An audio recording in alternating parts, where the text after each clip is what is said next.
හොඳයි. අද අපි බලමු කෙනෙක්ගේ වයස යම්කිසි දිනයකට හරියටම හොයන්නේ කොහොමද කියලා. හොඳයි.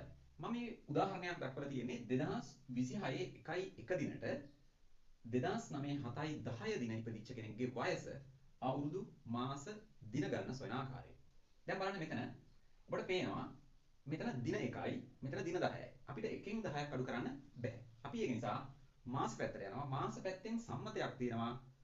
දින පැත්තට ගනිද්දි අනිවාර්යෙන් අගය 30යි. ඒක වෙනස් වෙන්නේ නැහැ. ඒක නියතයක්. දැන් 30යි 1යි සම්පූර්ණ දින ගණන 31යි. 31කින් 10ක් අඩු කරා 21යි. ඊළඟ මාස පැත්තට ගියොත් මෙතන මාසයක් අපි මේ පැත්තට ගත්ත නිසා මාස අගය පෙන්වන්නේ බිඳුවක් විදියට. දැන් එහෙනම් අපි අවුරුදු පැත්තෙන් අවුරුද්දක් මේ පැත්තට යනවා කියන්නේ මාස 12යි. දැන් අපි 12න් 7ක් අඩු කරනවා මාස 5යි. ඊළඟ මෙතන 2026 විදිහට තිබුණාට අපි වසරක් මේ පැත්තට දුන්න නිසා මෙතන 2025 තමයි අගය පෙන්වන්නේ. ඒ කියන්නේ 25න් 9ක් තමයි අපිට අඩු කරන්න තියෙන්නේ. දැන් 25න් 9ක් අපි අඩු කරා වසර 16යි. හැබැයි මේක සමහර වෙලාවදී මෙතන ගන්න දිනය අනුව අපිට පහසු වෙන්න පුළුවන්.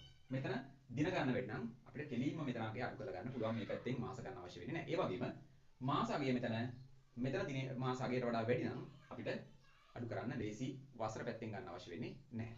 දැන් මම ඔබට පැහැදිලි කරා කෙනෙක්ගේ වයස යම්කිසි දිනයකට අවුරුදු මාස දින ගණන හොයන්නේ කොහොමද කියලා.